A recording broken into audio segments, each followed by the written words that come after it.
మా దగ్గర వచ్చిన కేసులో ఒకటి 1,40,00,000 కేసు అది. ఓ, ఆయన ఒక గవర్నమెంట్ ఎంప్లాయీ, ఆయన దగ్గర అంత శాలరీ కూడా లేదు. ఆయన ఇల్లు తాకట్టు పెట్టుకున్నాడు,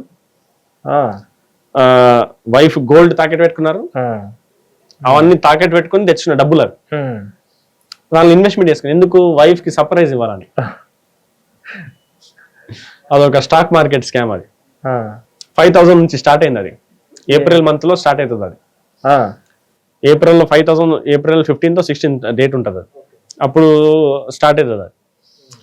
అది 5,000, 10,000, 20,000, 50,000, 1 lakh, 2 lakhs రకరకాల. ఆల్మోస్ట్ ఆయన 40 ట్రాన్సాక్షన్స్ చేస్తాడు. ఎన్ని మంత్స్ వరకు నడిచింది? అది 3 months నడిచింది. అది April to June, April, May, June 15th or 16th కి ఆయన మమ్మల్ని కలుస్తారు. ఆయనకి అప్పుడు కూడా నమ్మకం లేదు ఇది ఫ్రాడ్ అని.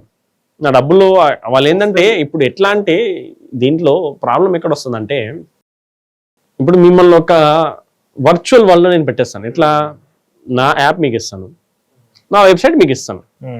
యాప్ ఆర్ వెబ్సైట్ ఏదంటే నాదే. అది ఇప్పుడు పేటిఎం ఆడుతున్నారు మీరు, మీ వ్యాన్లో పేటిఎంలో డబ్బులు కనిపిస్తున్నాయి. నేను పేటిఎం ఏమంటారు, వాడుకొచ్చాను అంటాడు. అంటే మీ డబ్బులు ఉన్నంత వరకు మీకు ఎట్లా అనిపిస్తుంది? మీ డబ్బులు అనిపిస్తుంది కదా. మీకేం తెలుసు పేటిఎం వాడు దివాలాని వాడు గాయమైపోతాడని. సో వాళ్ళు ఏంటంటే ఇట్లా వ్యాలెట్స్ క్రియేట్ చేసి ఇస్తారు. వాళ్ళ యాప్స్ అవి, దాన్ని రెగ్యులేటెడ్ ఏం కాదు. అది ప్రాబ్లం ఏంటంటే అది రెగ్యులేటెడ్ కాదు. ఇప్పుడు నేను మీకు వచ్చి దానిలో మనకి తెలుగు ఫేమస్ మూవీ ఒకటి ఉంటుంది, నాకు పేరు గుర్తురాట్లేదు. దాంట్లో ఆయన రకరకాల ఇవే బాబా వేషంలో వెళ్తాడు. ఇది ఒక రేర్ పీసు, ఇది మీరు తీసుకుంటే ఇట్లా మారిపోతుంది.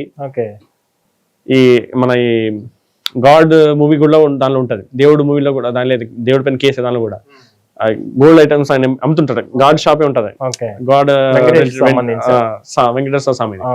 సో దానిలో వాడు ఇది అక్కడిది, ఇది ఇక్కడిది, ఇది రేరు, ఇది ఓన్లీ సింగిల్ పీసు, కాబట్టి అది ఇట్లాంటి స్కామ్స్ అనేవి చాలా కామన్. నమ్మకం కలిగిందంటే అంతే మీరు బలి. ఈ వ్యాలెట్ బేస్డ్ అయితే ఇంకా ఘోరంగా అనమాట. ఇప్పుడు దానిలో మీకు డబ్బులు కనిపిస్తాయి. మీరు ఇప్పుడు డబ్బులు ఎవరికి ఇస్తారు? ఆ యాప్ వాడికి ఇస్తారు. అవును, వాడు దాన్ని లోడ్ చేసి పెట్టుకుంటాడు. దాంతో మీకు స్టాక్ చేస్తున్నారు, మీరు అంతా చూపిస్తారు, అంత జరుగుతుంది. ఎప్పుడు మీకు అది అనిపిస్తుంది అంటే, ఎప్పుడైతే మీకు వాడు ఆ డబ్బులు దానిలో ఇప్పుడు ₹1,00,00,000 ఉంది, ₹1,00,00,000 మీరు దానిలో పెట్టారు, మీకు దానిలో 4 కోట్లని కనిపిస్తున్నారా? మీరు ఎప్పుడైతే అది విత్డ్రా చేయాలనుకుంటున్నారో అప్పుడు అది అవ్వదు. అది విత్డ్రా ఈ 3 months గ్యాప్ లో ఏంటంటే, ఇది ఇట్లా ఇన్కమ్ ట్యాక్స్ ఉంది, అట్లా ఉంది, దీనికి ఉందని, దానికి ఉందని రకరకాల కారణాలు చెప్పి మిమ్మల్ని దానిలో వాడు లూప్ లో పెట్టేసేసరికి మీకు అక్కడ అర్థం కాదు. చాలా మంది మా దగ్గర కాల్స్ చేస్తారు, సార్ ఇట్లా దానికి ఇన్వెస్ట్ చేశాను, తక్కువ అమౌంట్ లో ఉంటారు వాళ్ళు, 2 lakhs 3 lakhs పెట్టుకున్నాము, ఏం చేయాలి సార్ ఇట్లా వాళ్ళు ఇట్లా అని అనుకుంటున్నాం, ఇది అట్లాంటివి జరుగుతాయా లేదా? సరే ఇప్పుడు మీకు జరిగింది, దానితో ఆపేయండి, దాన్ని కంప్లైంట్ ఇచ్చుకోండి. లేదు సార్ వాళ్ళు మాకు ఇస్తాను అన్నారు, వాళ్ళు ఇట్లా కాదు అట్లా రివర్స్ మమ్మల్ని అంటారు. అదే మీరు వేరేది కానీ అంటున్నారు సార్, వాళ్ళు అట్లా అది వేరే ఫ్రాడ్ సార్, వీళ్ళు జెన్యున్ సార్, నాకు ఆల్రెడీ 2 సార్లు వచ్చినాయి సార్ డబ్బులు, వీళ్ళు జెన్యున్ వాళ్ళు సార్. అట్లా రివర్స్ మాకు అనేటోళ్ళు కూడా ఉన్నారు. మీకు తెలియదు సార్ అవన్నీ, దీస్ ఆర్ వీళ్ళు ఒక జెన్యున్ పర్సన్ సార్, నాకు ఆల్రెడీ 2 సార్లు ట్రాన్సాక్షన్ వచ్చినాయి కూడా. నాకు దానిలో అమాయకులు, అవును, ఇట్లాంటి కిలాడీలు ఉన్నారనే విషయం వాళ్ళకి తెలియదు. ఈ కిలాడీలు చేసే గేమ్ వల్ల వాళ్ళు ఏంటంటే దీనికి మళ్ళీ అయిపోతారు. బెట్టింగ్ యాప్స్ వల్ల చాలా మంది యువతనే ఎక్కువగా ప్రాణాలు కోల్పోయారు, ఆత్మహత్యలు చేసుకున్నారు, లక్షల్లో పోగొట్టుకున్నారు. ఈవెన్ గవర్నమెంట్ జాబులు చేసే వాళ్ళు కూడా చెప్పాను ఏంటంటే, వాళ్ళు లోన్ కూడా, మీ దగ్గర డబ్బులు లేకపోతే లోన్ ఇప్పిస్తాం. చాలా కంపెనీస్ ఉన్నాయి ఎవరైతే క్విక్ లోన్ అనే కాన్సెప్ట్ ఉందో. అవును, డబ్బులు లేకపోయినా వాడు క్విక్ లోన్ ఇస్తాడు. దాని తర్వాత ఏంటి, వాడు లోన్ మీకు మేము ఒకటి చూసాం, దానిలో పర్ డేకి 20% ఇంట్రెస్ట్. ఒకసారి మన కేసు వచ్చింది, దానిలో వాడు పర్ డే 20% ఛార్జ్ చేస్తున్నాడు పర్ డేకి. ఇంకా ఈ లోన్ వాళ్ళు ఏం చేస్తారంటే, ఇట్లాంటి లోన్ యాప్స్ వాళ్ళు ఎవరైతే పర్ డే 20% ఛార్జ్, ఇంత దారుణం అండి అది. వాళ్ళు ఒక యాప్ తో మొత్తం చేపిస్తారు, మొత్తం ఈ వెరిఫికేషన్ అవన్నీ. సో దానిలో మీరు సెల్ఫీ దిగాలి, ఇట్లా ఫోటో, ఇట్లా వెరిఫికేషన్ కోసం మీరు సెల్ఫీ తీస్తారు, మీరు ఆధార్ కార్డు ఇట్లా ఫోటో దిగాలి, పాన్ కార్డు పట్టుకుని ఇట్లా ఫోటో దిగాలి. దాంతో పాటు ఏం చేస్తారంటే పర్మిషన్స్, కాంటాక్ట్ పర్మిషన్ అడుగుతారు. మీ కాంటాక్ట్స్ అన్ని వాడు అప్లోడ్ చేసుకుంటాడు. మీరు ఎప్పుడైతే డబ్బులు ఇవ్వము ఏదైతే మీరు డిస్ప్యూట్ స్టార్ట్ చేస్తారో, ఇదే అడుగుదాం అనుకుంటున్నా. లోన్ యాప్స్ అనేవి చాలా దారుణంగా తయారైనాయి. అంటే మనం డీటెయిల్స్ అనేవి ఇవ్వం. అంటే నేను నార్మల్ గా లోన్ తీసుకున్నాను అనుకోండి ఎగ్జాంపుల్, వేరే వాళ్ళకి అంటే నేను లోన్ కట్టకపోతే వేరే వాళ్ళకి కూడా కాల్స్ వెళ్ళడం ఇవన్నీ జరగడం జరుగుతుంది. అంటే ఎలా ఇవన్నీ మీరు చెప్పినట్టుగా ఈ పర్మిషన్ ఇవ్వడం వల్ల పర్మిషన్ ఇవ్వడం వల్లనే జరుగుతుంది. సో వాళ్ళ దగ్గర మొత్తం కాంటాక్ట్స్ ఉంటాయి. ఓకే, మీ కాంటాక్ట్స్ లో ఉన్న అందరికి మెసేజ్లు, కాల్స్. రూపేష్ అనే వ్యక్తి మీకు తెలుసా? ఆయన మా దగ్గర నుంచి లోన్ తీసుకున్నాడు, మీరు తన ఫ్రెండ్, ఆయన డబ్బులు కట్టమని చెప్పండి, అంటే మీ పైన కూడా కేసు చేస్తాం, అట్లాంటి కాల్స్ కూడా వస్తాయి మీకు. సో దానివల్ల చాలా హెరాస్మెంట్ గురైపోతారు. అవును. సో చాలా మంది భయపడతారు కూడా. 2-3 కేసులు ఉన్నాయి మా దగ్గర. దాంట్లో పర్ డే 24% ఇంట్రెస్ట్ పెట్టిన యాప్స్ ఉన్నాయి.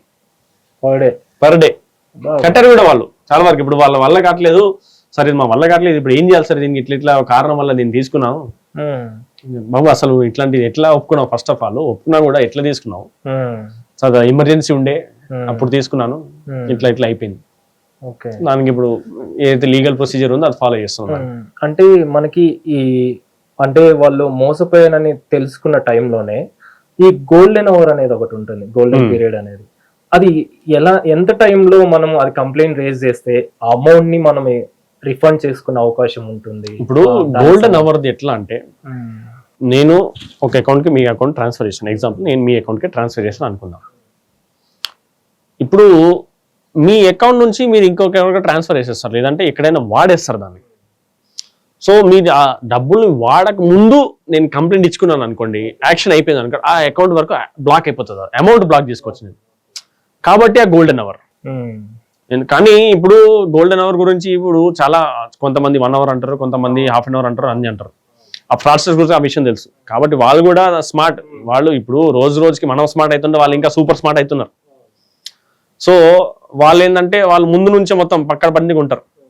వాళ్ళు మీకు 5 మినిట్స్ ముందు 5 మినిట్స్ లో కూడా ఆ ట్రాన్స్ఫర్ టక జరిగిపోతుంది. నా దగ్గర ఒక కేసు, ఢిల్లీ కేసు అది. దాంట్లో అయినా 80,000 రూపీస్ పోగొట్టుకుంటాడు. ఓకే 11:40కి ఆ ట్రాన్సాక్షన్ జరుగుతుంది, 11:40 AM. ఓకే 12 o'clockకి ఆయన కంప్లైంట్ రేజ్ చేస్తారు. పోలీస్ స్టేషన్కి వెళ్ళి పోలీస్ స్టేషన్ తరపు నుంచి కూడా కంప్లైంట్ రేజ్ చేసుకోవచ్చు. 12 o'clock కంప్లైంట్ రేజ్ చేస్తాం. దానికి బ్యాంక్ వారు 12 to 1 లంచ్ అవర్ వచ్చేస్తుంది కదా. సో ఆయన బ్యాంక్ వాళ్ళు దానికి రెస్పాండ్ 2 o'clock ఇస్తారు. సో ఇప్పుడు 11:40 డబ్బులు వెళ్ళినాయి, 12 o'clock ఆయన కంప్లైంట్ రేజ్ చేస్తాడు. బ్యాంక్ వాళ్ళకి అది 2 o'clock వెళ్ళింది, 2 o'clock వాళ్ళు యాక్షన్ తీసుకున్నారు దానిపైన. 11:55కి ఢిల్లీలో డబ్బులు పోగొట్టుకున్నాడు ఆయన. వెస్ట్ బెంగాల్లో ఏటీఎంలో క్యాష్ విత్డ్రా అయిపోయింది 55కి 15 minutes లో అయిపోయింది. 15 minutes లో అయిపోయింది. ఇప్పుడు దానికి ఏం చేస్తాం అంటే మొత్తం ఏటీఎంలో కూడా మన లిమిట్ ఉంటుంది కదా, 40,000 లిమిట్ అయినాయి. ఆ 40,000 వరకు ఉన్నాయి. సో అక్కడ వరకు మనం దానిలో 80,000 పోయినాయి కాబట్టి 40 విత్డ్రా చేస్తున్నాడు ఆయన. 40,000 వరకు మనం దానిలో బ్లాక్ చేయడం జరిగింది. ఈ ట్రాన్సాక్షన్స్ విషయానికి వస్తే యూపీఐ ట్రాన్సాక్షన్స్ కావచ్చు, ఆన్లైన్ ట్రాన్సాక్షన్స్ కావచ్చు, వీటి ద్వారా మోసాలు అనేవి విపరీతంగా పెరిగిపోతుంటాయి. అంటే మీ దగ్గర చూసినంత వరకు ఈ ఆన్లైన్ ట్రాన్సాక్షన్స్ కావచ్చు, యూపీఐ ట్రాన్సాక్షన్స్ కావచ్చు, ఎంత సేఫ్ అనుకోవచ్చు? ఒకవేళ సేఫ్ గా ఉండాలంటే ఎలా ఉంటే బాగుంటుంది అంటే? ఇప్పుడు యూపీఐ సేఫా కాదా అనేది క్వశ్చన్ లేదు ఇక్కడ. ఎందుకంటే యూపీఐ సిస్టమ్ ఎక్కడ ఫాల్ట్ లేదు, మనం వాడుతున్నది అజ్ఞానంతో దాన్ని వాడుతున్నాం. ఇప్పుడు నేను మీకు డబ్బులు పంపిస్తున్నాను, దానిలో ప్రాబ్లం ఏముంది? నేనే పంపిస్తున్నాను. ఇప్పుడు ఈ కేసులు ఏవైతే మనం మాట్లాడుతున్నాం దానిలో వ్యక్తి పంపిస్తున్నాడు, ఆయన ఫోన్ ని హ్యాక్ అయిపోవడం అట్లాంటిది మాక్సిమం కేసులో లేదు. జరిగేది rarest of the rare cases లో. అంత తెలివి అంత టెక్నాలజీ వాళ్ళు వాడేది అంత మాయతోని ఇదంతా జరుగుతుంది. సో మిమ్మల్ని నమ్మించడం, మీ దగ్గర నుంచి డబ్బులు దోచుకోవడం, అదే స్కీమ్. ఇప్పుడు అరెస్ట్ చేయడము, లేదంటే ఇట్లా మీకు ఏదైనా స్టాక్ మార్కెట్లు పెట్టడము, లేదంటే మిమ్మల్ని ఇట్లా భయపెట్టడము, ఇన్వెస్ట్మెంట్ తీసుకోవడము, జాబ్స్ పరంగా తీసుకోవడము, ఇట్లాంటి ఇవే అన్ని జరుగుతుంది. అంటే OLX లో ఏదైనా ప్రోడక్ట్ అమ్ముకుంటున్నాము, ఆర్మీ నుంచి మాట్లాడుతున్నాను, ఇవే కరెంట్ బిల్ గురించి ఏపీకే డౌన్లోడ్, ఏపీకే దీనిలో ఇంకోటి ఈ ఏపీకేస్ ఏంటంటే SMS ఫార్వర్డింగ్ అప్లికేషన్స్ అనమాట. ఇప్పుడు ఏదైతే మన స్క్రీన్ లో ఉంటుందో అదంతా వాళ్ళకి కనిపిస్తుంది. సో దాంతో ఆటోమేటిక్ గా ఇప్పుడు అంత వెరిఫికేషన్ జరిగేది అంతా SMS తోనే మీకు వచ్చే SMS వాడి కూడా ఫార్వర్డ్ అయిపోతుంది. కాబట్టి ఆ ట్రాన్సాక్షన్ వెరిఫై అయిపోతుంది.